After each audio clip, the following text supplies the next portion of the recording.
Nunca me propus a questionar os livros de história, mas então vi os edifícios, as cúpulas de vidro impossíveis abrangendo hectares, os palácios de terracota com entalhes que não conseguiríamos replicar hoje, os pavilhões de exposição erguidos em meses que nos levariam anos. Isto não era construção primitiva com carroças puxadas a cavalo. Isto era algo herdado. E então, como um relógio, os desastres chegaram. Incêndios que queimaram cidades inteiras até as cinzas. Inundações enterrando pisos térreos da noite para o dia através dos continentes. Terremotos sincronizados com precisão cirúrgica.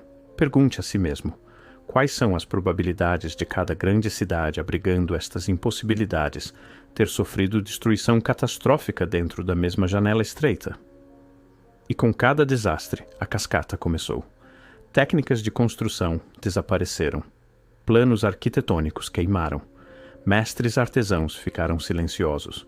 Registros populacionais fragmentaram-se, dados censitários que não fazem sentido, trens de órfãos transportando centenas de milhares vindos de lugar nenhum, asilos inchando com os confusos, linhagens familiares inteiras apagadas. E foi então que tropecei na pergunta que despedaçou tudo. Se existiu um mundo diferente antes do nosso, uma civilização que nos disseram não existir, para onde foram todas as pessoas? Não os edifícios, não a arquitetura, as pessoas, as testemunhas, os sobreviventes. Onde estão? Começou com fotografias, cenas de rua do final dos anos 1800 de cidades ao redor do mundo. São Francisco, Melbourne, Moscovo, Buenos Aires, Chicago. Eu estava pesquisando o desenvolvimento urbano quando notei algo peculiar em imagem após imagem. Ruas sendo escavadas, edifícios com seus pisos térreos parcialmente enterrados, trabalhadores desenterrando quarteirões inteiros. Legendas oficiais chamavam isto de nivelamento, ou projetos de elevação de ruas. Mas a escala estava errada. A frequência estava errada. O timing estava errado.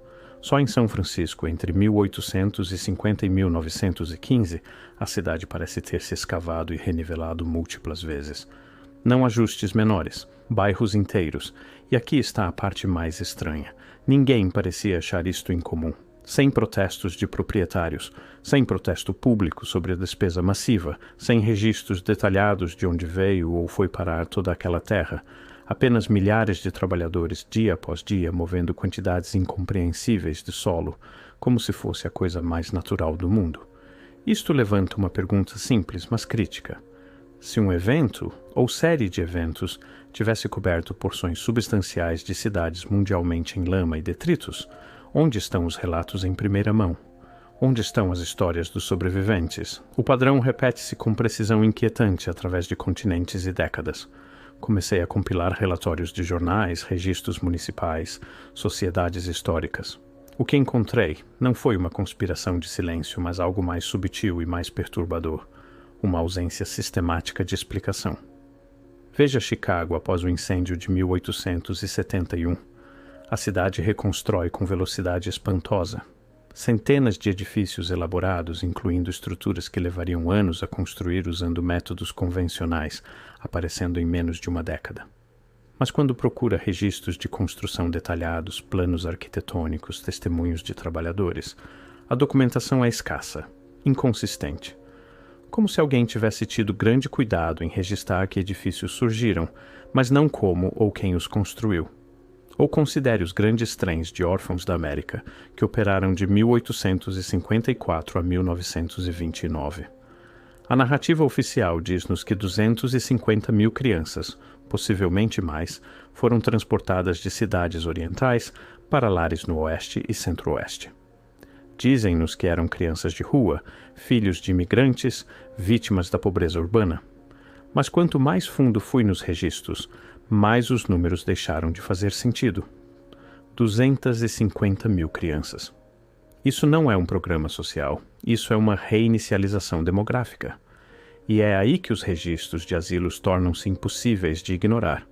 Entre 1840 e 1880, algo extraordinário aconteceu apenas nos Estados Unidos. A construção de centenas de instituições psiquiátricas massivas. Não eram instalações pequenas, eram estruturas palacianas, muitas construídas naquele mesmo estilo ornamentado que vemos em feiras mundiais antigas e grandes edifícios cívicos. O Asilo Trans-Allegheny, o Asilo de Athens, o Asilo Estadual de Buffalo, o Hospital Estadual do Oregon, sem parar. A explicação oficial é que foi um movimento progressista, um esforço de reforma para tratar humanamente os doentes mentais. Essa explicação colapsa aqui. A velocidade de construção, a sofisticação arquitetônica, o número absoluto de leitos, tudo isto aconteceu durante um período quando, dizem-nos, a América estava apenas emergindo do Estatuto de Fronteira. Mas aqui está o que realmente me perturba. Quem encheu estes asilos? Os registros, onde existem, mostram milhares e milhares de pacientes com diagnósticos surpreendentemente similares: melancolia, mania aguda, amnésia, confusão de pensamento. Muitos sem histórico registrado antes da admissão, sem registros familiares, sem origens documentadas, apenas primeiros nomes, às vezes sobrenomes, e um diagnóstico que parece projetado para explicar uma coisa: perda de memória. E se não fossem instalações de tratamento? E se fossem centros de contenção? Pense nisso. Se um evento catastrófico tivesse perturbado a civilização em escala massiva, enterrando cidades, deslocando populações, destruindo infraestrutura, como seria o rescaldo? Você teria sobreviventes vagando, desorientados, traumatizados, pessoas contando histórias sobre o mundo anterior, histórias que não combinavam com a nova narrativa sendo construída, histórias que tinham de ser geridas, não eliminadas, não através de violência, mas redirecionadas, contidas, medicalizadas. Que melhor forma de desacreditar uma testemunha do que institucionalizá-la, rotular suas memórias como delírios, misturar sobreviventes genuínos com pacientes que realmente precisavam de cuidados, criando um sistema onde verdade e loucura tornavam-se indistinguíveis? Os registros mostram que muitos pacientes de asilos foram internados por razões que parecem absurdas hoje: excitação política, leitura de romances, entusiasmo religioso, nostalgia. Este último aparece repetidamente nos registros de admissão.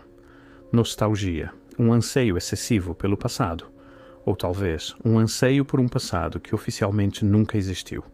Mas os adultos podiam ser contidos, geridos através de instituições e pressão social. As crianças representavam um problema diferente. Crianças falam, crianças lembram, crianças fazem perguntas que seus pais não podem ou não querem responder. E assim, temos os trens de órfãos. 250 de crianças removidas de centros urbanos e dispersas pela América rural, onde cresceriam desconectadas de suas origens, integradas em famílias sem conhecimento de seu passado, suas memórias descartadas como fantasia infantil.